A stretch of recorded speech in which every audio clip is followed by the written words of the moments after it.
Hello everyone, my name is Kamod और आज हम पढ़ने वाले हैं 11th क्लास माइक्रो इकोनॉमिक्स का chapter 2 central problems of an economy. ठीक है, एक अर्थव्यवस्था में सेंट्रल प्रॉब्लम्स क्यों होती है, ये सेंट्रल प्रॉब्लम्स होती क्या है, इनका सॉल्यूशन आज हम ये पढ़ने वाले हैं। तो पहले हम शुरू करते हैं हमारे पहले टॉपिक से कि सेंट्रल प्रॉब्लम्स हमारी सारी इकोनॉमीज में क्यों होती है। सारी इकोनॉमीज में बोलने का मतलब यहाँ पर ये है कि ये सेंट्रल प्रॉब्लम सिर्फ इंडिया में नहीं है, सिर्फ चाइना में नहीं है, सिर्फ अमेरिका में नहीं है, ये वर्ल्ड की सारी इकोनॉमीज सारी कंट्रीज में है। अब ये सेंट्रल प्रॉब्लम्स होती क्या है, ये क्यों आती है। देखो, जैसे कि मैंने पिछली क्लासेस में और पिछली वीडियोस में बताया है आपको इकोनॉमिक्स की कि इकोनॉमिक्स का मतलब क्या होता है। भैया रिसोर्सेज लिमिटेड है, वांट्स अनलिमिटेड है। कहने का मतलब इनकम कम है, सपने बहुत बड़े बड़े हैं, उनके जुगाड़बाजी में यानी हमें कम इनकम में ज्यादा सेटिस्फेक्शन गेन करने का जो सिस्टम होता है उसी को इकोनॉमिक्स कहते हैं। तो ये इंडिविजुअल के साथ भी होता है, ये पूरे देश के साथ भी होता है। पूरे देश के पास कोई बहुत सारे भर भर के रिसोर्सेस नहीं है, लेकिन उन्हें चीजें भी चाहिए। हर किसी को चाहिए कि हर किसी की आर्मी बहुत बड़ी हो, हर किसी की वर्कफोर्स बहुत बड़ी हो, हर किसी देश का प्रोडक्शन बहुत ज्यादा हो ताकि वो एक्सपोर्ट भी कर सके। हर कोई देश चाहता है कि वो तरक्की करे, आगे बढ़े, लेकिन रिसोर्सेस भी तो होने चाहिए। जब जमीन से लोहा ही नहीं निकलेगा तो बंदूकें कहां से बनाओगे। जब जमीन से अनाज ही नहीं उगेगा तो क्या पेट कैसे भरोगे, लोगों को खिलाओगे कैसे। ये प्रॉब्लम है। ठीक है, इसकी वजह से क्या होती है, सेंट्रल प्रॉब्लम्स हमारी इकोनॉमी में आती है। सिंपल शॉर्टकट में बोलूं तो रिसोर्सेज यानी कि संसाधन सीमित होने की वजह से, रिसोर्सेज लिमिटेड होने की वजह से हमारी सेंट्रल प्रॉब्लम्स हमारे सामने में आती है, हर इकोनॉमी के सामने में आती है। तो चलिए बात करते हैं सेंट्रल प्रॉब्लम्स होती क्या है। यहाँ पर 3 सेंट्रल प्रॉब्लम है। पहली है व्हाट टू प्रोड्यूस यानी क्या उत्पादन करें, दूसरी हाउ टू प्रोड्यूस यानी कैसे उत्पादन करें, कैसे सामान बनाएं, तीसरी फॉर वूम टू प्रोड्यूस किसके लिए प्रोडक्शन करें। तो एक एक करके पहले प्रॉब्लम को डिस्कस करेंगे। यहाँ पे हम सिर्फ ये जानेंगे कि प्रॉब्लम क्या है, सॉल्यूशन नहीं, सॉल्यूशन यहाँ पर है। यहाँ पे सिर्फ ये जानेंगे प्रॉब्लम क्या है। प्रॉब्लम को ढंग से समझ लोगे तो सॉल्यूशन ऑटोमेटिकली इजीली 5 मिनट में हो जाएगा, 2 मिनट में हो जाएगा। ओके, तो पहली प्रॉब्लम है व्हाट टू प्रोड्यूस। अब इसमें क्या है कि इसमें ये देखा जाता है कि कौन सा प्रोडक्ट बनाए, कितनी क्वांटिटी बनाए, कौन सा प्रोडक्ट बनाए और कितनी क्वांटिटी बनाए, ये देखा जाता है। तो इसको समझने के लिए पहले हमें कुछ अज्यूम करना पड़ेगा, कुछ मानना पड़ेगा, कुछ लेट करना पड़ेगा। अब बोलोगे ये अज्यूम करना क्या होता है। देखो, अज्यूम अपने रिसेंटली भी 10th क्लास से पढ़ते हैं मैथमेटिक्स, उसमें होता है ना let the answer of this question is x. तो लेट करना, अज्यूम करना, उसी को कहते हैं। ठीक है, तो अज्यूम करना पड़ेगा, बहुत इंपॉर्टेंट है। अभी मत करना कि मैं तो नहीं करूंगा अज्यूम। जब तक अज्यूम नहीं करोगे प्रॉब्लम समझ में नहीं आने की और पूरी इकोनॉमिक्स समझ में नहीं आने की। ठीक है, क्योंकि पूरी की पूरी जो इकोनॉमिक्स है ना, पूरी तरीके से वो अज्यूम करने पर डिपेंडेंट है। ओके, जैसे कि फिजिक्स में होता है। ओके, तो पहले बात करते हैं व्हाट टू प्रोड्यूस। इसमें क्या है कि मान लो कि हमारे पूरे के पूरे देश में कुल मिला के 100 लेबर है और हमारे पास 100 गज जमीन है। और हमें क्या चाहिए, हमें ना पूरे देश, हम चाहते हैं कि हमारे पास 100 पीस बंदूक भी हो और 100 किलो अनाज भी हो। हमने ये मान लिया कि जमीन भी लिमिटेड है, सिर्फ 100 गज, लोग भी 100 हैं और हमारी डिमांड जो, और हम सिर्फ 2 प्रोडक्ट्स बनाते हैं, पहला बंदूक, दूसरा अनाज खाने के लिए। बंदूक सेफ्टी के लिए, अनाज खाने के लिए। ठीक है, अज्यूम किया है सिर्फ 2 ही प्रोडक्ट बनाते हैं। अब क्या हुआ कि हम ये चाहते हैं कि 100 पीस बंदूक भी हो, 100 किलो अनाज भी हो और 100 ही लेबर है और 100 गज जमीन है। लेकिन 100 गज जमीन पे 100 लेबर काम करेंगे, या तो वो 100 किलो अनाज उगा पाएंगे, या तो फिर वो 100 पीस बंदूकें बना पाएंगे। तो हमें लेकिन दोनों चाहिए। तो हमें क्या करना है यहाँ पे, ये इस प्रॉब्लम को सॉल्व कैसे करेंगे हम यहाँ पे क्या करेंगे, हम देखेंगे सिचुएशन क्या है। अगर वॉर टाइम चल रहा है तो बंदूकें ज्यादा बनेंगी। अगर पीस चल रहा है यानी कि शांति वाला टाइम है, किसी से लड़ाई झगड़ा नहीं चल रहा है, तो 20 पीस बंदूक बना लेंगे, 80 किलो अनाज बना लेंगे। ठीक है, 20 पीस बंदूक बना लेंगे, 80 किलो अनाज बना लेंगे। कल को वॉर टाइम आएगा यानी जब देश से किसी दूसरे देश से जंग हो जाएगी, पाकिस्तान से जब लड़ाई छिड़ जाएगी, तो उस टाइम पे 80 पीस बंदूक बनाएंगे, 20 पीस अनाज बनाएंगे। ठीक है, तो यहाँ पे क्या देखा जाता है कि कौन सा प्रोडक्ट बनाए, कितनी क्वांटिटी बनाए। ठीक है, ये है हमारा पहला व्हाट टू प्रोड्यूस। ठीक है, अब अगली प्रॉब्लम की बात करते हैं how to produce. How to produce problem को समझने के लिए हमें जाना पड़ेगा बनारस। बनारस किस लिए, बनारस बहुत फेमस है, बनारसी साड़ी। बनारसी साड़ी अगर आज भी आप यूट्यूब पे वीडियो सर्च करोगे तो वो ट्रेडिशनल तरीके से बनती है, जो 2-3 हजार साल पुराना तरीका है।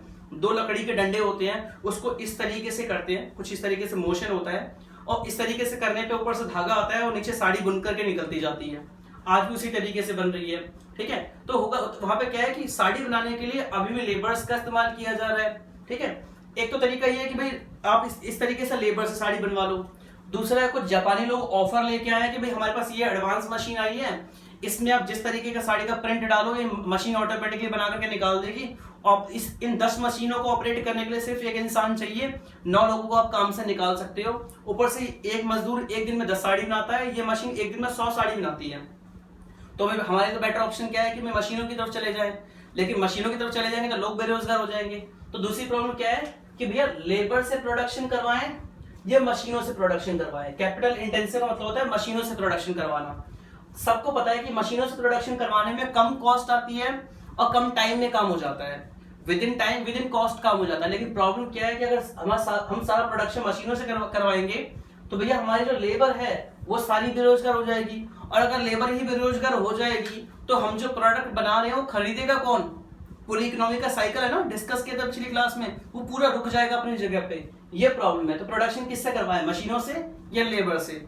ये प्रॉब्लम है, ठीक है। अब तीसरी प्रॉब्लम की बात करते हैं, फॉर हुम टू प्रोड्यूस। इसके लिए बहुत बेहतरीन एग्जांपल है, मैं आपको देना चाहूंगा। अगर आपको याद नहीं होगा तो यूट्यूब पे सर्च कर लेना। 2010 या 11 के आसपास की बात थी, मैं रिसेंटली 12th क्लास करी थी। उस टाइम पे क्या हुआ, एक फोन आया था सैमसंग गैलेक्सी S3। तो उसकी एड कैसे आई थी, एक बाप ने अपने बच्चे को गोदी में ले रखा है और उसका बच्चा उसकी गोदी में सो रहा है और बाप फोन को यूज कर रहा है, कुछ भी ऑपरेट कर रहा होगा उस पर। अचानक से बच्चे के सोते सोते बाप को भी नींद आ जाती है और उसकी आंखें बंद हो जाती है।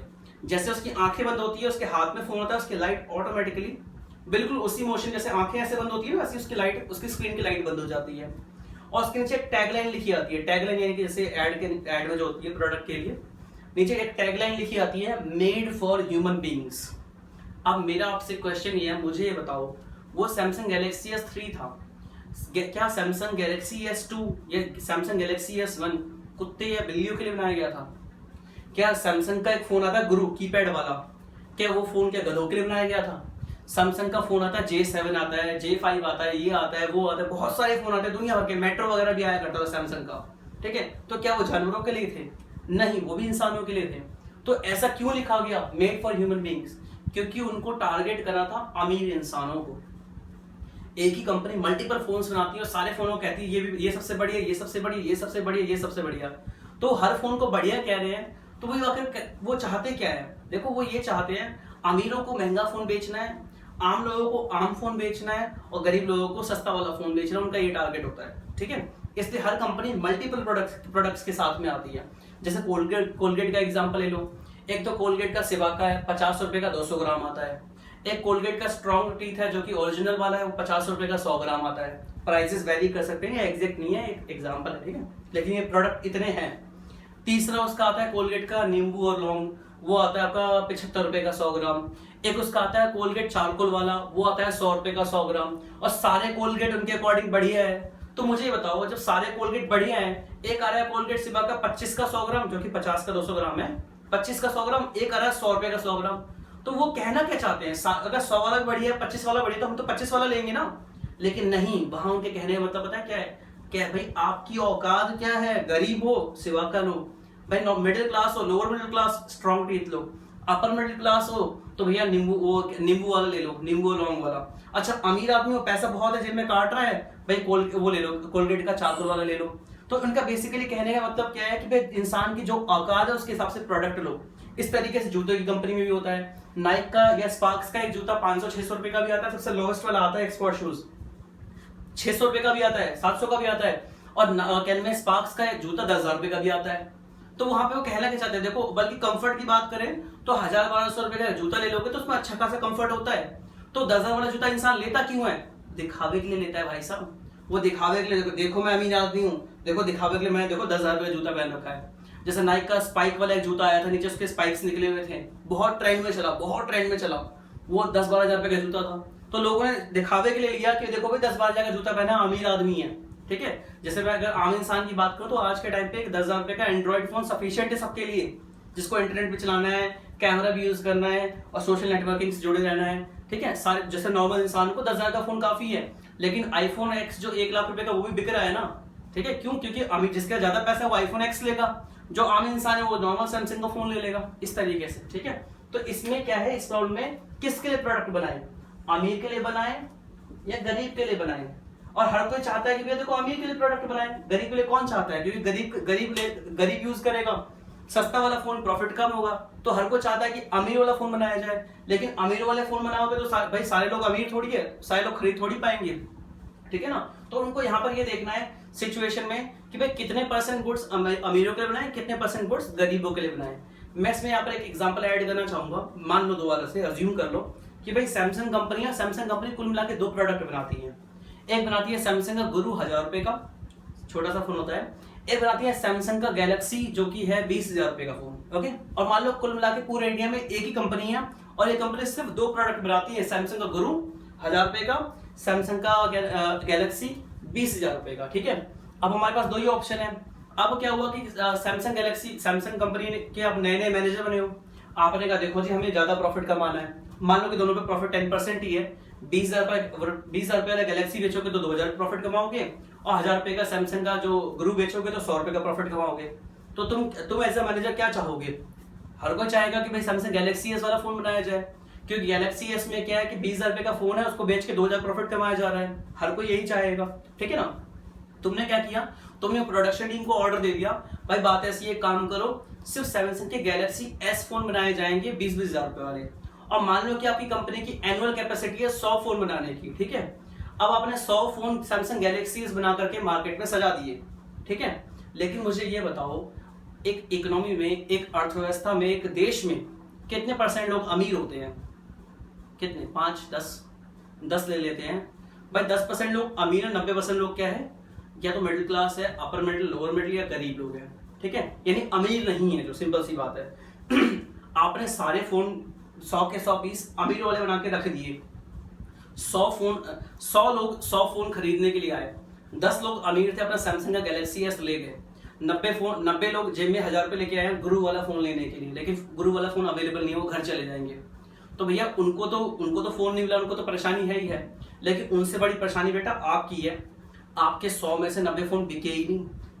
तो यहाँ पर आपको क्या करना चाहिए, यहाँ पर आपको ये देखना पड़ेगा कि भैया आप ऐसा काम करो कि 10 फोन तो बनाओ अमीरों के लिए, क्योंकि 10% लोग अमीर हैं, और 90 फोन बनाओ गरीबों के लिए, क्योंकि 90% लोग गरीब भी हैं।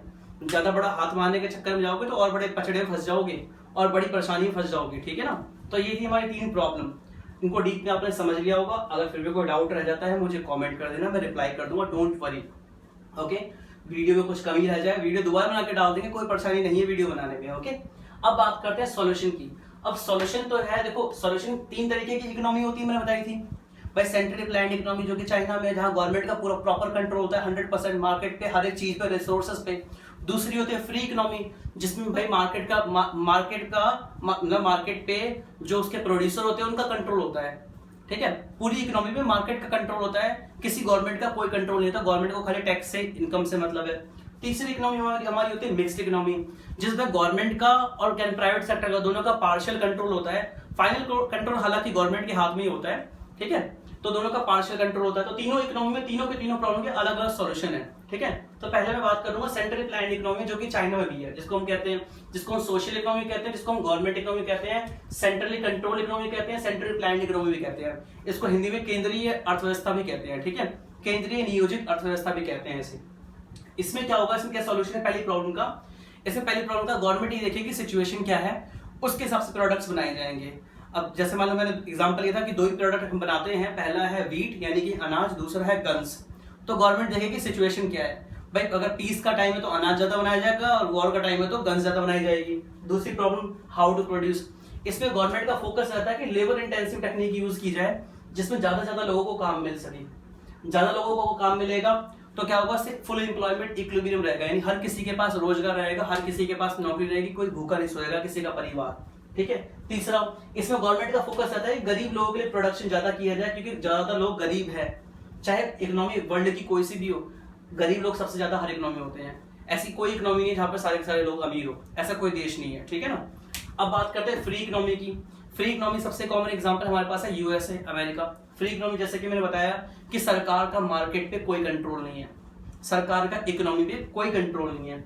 तो इस इकोनॉमी के अकॉर्डिंग यहाँ पर क्या होता है, कौन से प्रोडक्ट बनाए जाएंगे जिसकी डिमांड ज्यादा है, जो महंगा बिकता है। यहाँ पे हमने एग्जांपल लिया कि बंदूक है और दूसरा अनाज है, यानी कि गेहूं है मान लो, ठीक है। ऐसे आपके मन में फटाक से क्वेश्चन आ गया, अगर मैं प्रोड्यूसर होता ना, मैं तो बंदूकें बनाता। बेटा दोबारा सेम एग्जांपल कॉपी करते हैं, 100 प्रोड्यूसर है, यानी 100 लोग हैं प्रोडक्शन करने वाले। 100 के 100 लोगों ने बोला भाई क्यों ना बंदूकें बनाई जाए, सब लोग बंदूक बनाने पे लग गए। अब मुझे बताओ सारे के सारे 100 के 100 प्रोड्यूसर इकोनॉमी में जो हैं, जो कि हमने अज्यूम किया है, सब बंदूक ही बनाएंगे तो लोग खाएंगे क्या? और लोगों की छोड़ो, खुद प्रोड्यूसर क्या खाएंगे? उन्हें भी तो खाने के लिए अनाज चाहिए, गेहूं चाहिए। तो होगा क्या, जब बंदूकें ज्यादा बन रही है, गेहूं कम बन रहा है या बन ही नहीं रहा, तो ऑटोमेटिकली गेहूं का रेट जो होगा ना, यानी अनाज का रेट, खाने पीने की चीजों का रेट बंदूक से ज्यादा हो जाएगा। तो ऑटोमेटिकली क्या होगा, उसमें से 50 प्रोड्यूसर या 70-80 प्रोड्यूसर ऑटोमेटिकली गेहूं पे चले जाएंगे, क्योंकि वो जानते हैं कि बंदूक कितनी महंगी बिके, बंदूक खा के पेट नहीं भरा जा सकता, जिंदा नहीं रहा जा सकता। ठीक है, बंदूक भी जरूरी है लेकिन वॉर टाइम पे सेफ्टी के लिए, लेकिन सबसे पहले तो पेट जरूरी है, पेट को भरना जरूरी है। ठीक है, तो ऑटोमेटिकली क्या होगा, 100 में से 70-80 प्रोड्यूसर ऑटोमेटिकली गेहूं बनाने चले जाएंगे। ठीक है ना, उससे ऐसे में ऑटोमेटिकली बैलेंस आ जाएगा। दूसरा, फ्री इकोनॉमी में हाउ टू प्रोड्यूस में क्या होगा, यहाँ पर ज्यादातर लोगों का फोकस रहता है प्रोड्यूसर का कि भाई कैपिटल इंटेंसिव टेक्निक, यानी मशीनों से प्रोडक्शन किया जाए। अब आप बोलोगे मशीनों से प्रोडक्शन करने पर लेबर तो बेरोजगार हो गई, तो भैया मशीनों से प्रोडक्शन करने में लेबर बेरोजगार हो गई, लेकिन मुझे ये बताओ ये मशीनें बनती कैसे हैं? इंसान ही तो बनाता है। इन मशीनों को ऑपरेट करने के लिए क्या चाहिए? इंसान चाहिए। इन मशीनों को रिपेयर करने के लिए कौन चाहिए? इंसान चाहिए। तो जितने लोग बेरोजगार होंगे ऑटोमेटिकली वो क्या होगा, वो उन मशीनों को बनाना शुरू कर देंगे, रिपेयर करना शुरू कर देंगे और उनको ऑपरेट करना शुरू कर देंगे। ठीक है, मैं दोबारा से रिपीट कर रहा हूँ, मैं जानता हूँ कि मैंने एग्जांपल में बोला कि एक इंसान चाहिए 10 मशीनों को ऑपरेट करने के लिए, लेकिन उन मशीनों को बनाने के लिए तो इंसान चाहिए, उन मशीनों को रिपेयर करने के लिए तो इंसान चाहिए। ठीक है, तो यहाँ ऑटोमेटिकली बैलेंस आ जाएगा। फॉर होम टू प्रोड्यूस में क्या होता है, यहाँ पर इस फ्री इकोनॉमी के लोगों का, प्रोड्यूसर्स का क्या फोकस रहता है कि भाई ज्यादातर जो है अमीर आदमियों के लिए गुड्स बनाए जाए, क्योंकि अमीर आदमियों के लिए गुड्स बनाएंगे तो ज्यादा प्रॉफिट होगा, ज्यादा प्रॉफिट होगा तो उनका वो आगे लोगों की सैलरी ज्यादा बढ़ा पाएंगे, एक्सक्यूज मी, वो लोगों की सैलरी ज्यादा बढ़ा पाएंगे। ठीक है, इस तरीके से होगा। अब बात करते हैं तीसरी हमारी लास्ट मिक्स्ड इकोनॉमी की, जो कि इंडिया में है। यहाँ पर ना ही गवर्नमेंट डिसाइड करती है ना ही प्राइवेट सेक्टर डिसाइड करता है, neither government completely no private sector completely decide, they both sit together and decide according to situation. यानी प्राइवेट सेक्टर और गवर्नमेंट दोनों सिचुएशन को देख करके डिसाइड करते हैं कि क्या करना है। ठीक है, तो यहाँ पर क्या होगा, गवर्नमेंट सिचुएशन देखेगी, सेम एग्जांपल, वॉर टाइम में तो बंदूकें ज्यादा, पीस टाइम में तो अनाज ज्यादा। यहाँ पे गवर्नमेंट कहती है देखो इस तरीके से कॉम्बिनेशन बनाओ, ना ही सारे लेबर से प्रोडक्शन करवाओ ना ही सारी मशीनों से प्रोडक्शन करवाओ, आप 60-40 का कॉम्बिनेशन ले लो, 60% प्रोडक्शन करवाओ, 60% प्रोडक्शन करवाओ मशीनों से, 40% करवाओ लेबर से। यहाँ पर क्या होता है, गवर्नमेंट कहती है कि भैया यहाँ पर ज्यादातर आप फोकस करो कि आप गरीब आदमी के लिए प्रोडक्ट्स हो और अमीर आदमी के लिए प्रोडक्ट्स हो, दोनों के लिए सफिशिएंट बनाओ, इस तरीके से। और यहाँ पर सिचुएशन के ऊपर क्यों डिपेंड करता है, मैंने क्यों कही ये बात, जैसे प्रेजेंट की बात करूं, अब ये जो पूरा हमारा एपिडेमिक चल रहा है, ये जो कंप्लीटली लॉकडाउन चल रहा है पूरे इंडिया में, तो गवर्नमेंट ऑफ इंडिया ने बहुत सारे गारमेंट इंडस्ट्री से, टेक्सटाइल इंडस्ट्री से स्पेशली उनको ये बोला कि भाई आप जो शर्ट्स बनाते हो, डेनिम बनाते हो, जीन्स बनाते हो, उनको छोड़ो, मास्क बनाओ, पीपीई बनाओ। पीपीई क्या होता है, पर्सनल प्रोटेक्शन इक्विपमेंट होता है, यानी कि वो जो पूरा प्रॉपर हरे रंग का कोट वगैरह डॉक्टर पहनते हैं ना, ग्लव्स वगैरह पहनते हैं, मास्क लगाते हैं, सर पे कुछ हैट वगैरह लगाते हैं। ठीक है, ये सब बनाओ। तो गवर्नमेंट ने उनको सजेशन दिया, वो लोग ये बना रहे हैं। ठीक है, तो सिचुएशन के अकॉर्डिंग गवर्नमेंट और प्राइवेट सेक्टर दोनों मिलकर डिसाइड करते हैं। और वैसे भी आपसे बात करूं, मान लो कि आपका गारमेंट का, टेक्सटाइल का बिजनेस, आप जीन्स बनाते हो, डेनिम बनाते हो। अब मुझे ये बताओ कि इस टाइम पे अगर आप गवर्नमेंट की बात नहीं सुनोगे, मास्क नहीं बनाओगे, पीपीई नहीं बनाओगे, आप बोलोगे मैं तो नहीं बनाऊंगा, मैं तो जीन्स ही बनाऊंगा। मुझे बताओ बेटा कि आपकी बनाई हुई जीन्स खरीदेगा कौन इस टाइम पे? दुनिया को पता है कि भैया इस टाइम जीन्स सारी दुकानें बंद पड़ी, कौन खरीदेगा, बना भी नहीं सकते। आप मास्क बनाओगे तो उसमें भलाई है, मास्क बनाने से क्या, स्टफ बनाओगे तो इंस्टेंटली बिक भी जाएगा, गवर्नमेंट खुद खरीद रही है, ऊपर से गवर्नमेंट की नजर में आप अच्छे भी हो जाओगे, आपकी कमाई भी चलती रहेगी, आपकी फैक्ट्री भी चलती रहेगी। ठीक है, तो ये आज की वीडियो में फिलहाल इतना ही, मिलते हैं इसी चैप्टर की अगली वीडियो में, जिसमें हम पीपीसी की बात करेंगे, इसके इंट्रोडक्शन की बात करेंगे। ठीक है, आपको वीडियो अगर अच्छी लगी हो तो लाइक शेयर सब्सक्राइब जरूर करना। हमारे चैनल का नाम बनिए वाली कॉमर्स है। मिलते हैं अगली वीडियो में, till then bye bye, see you, have a nice day.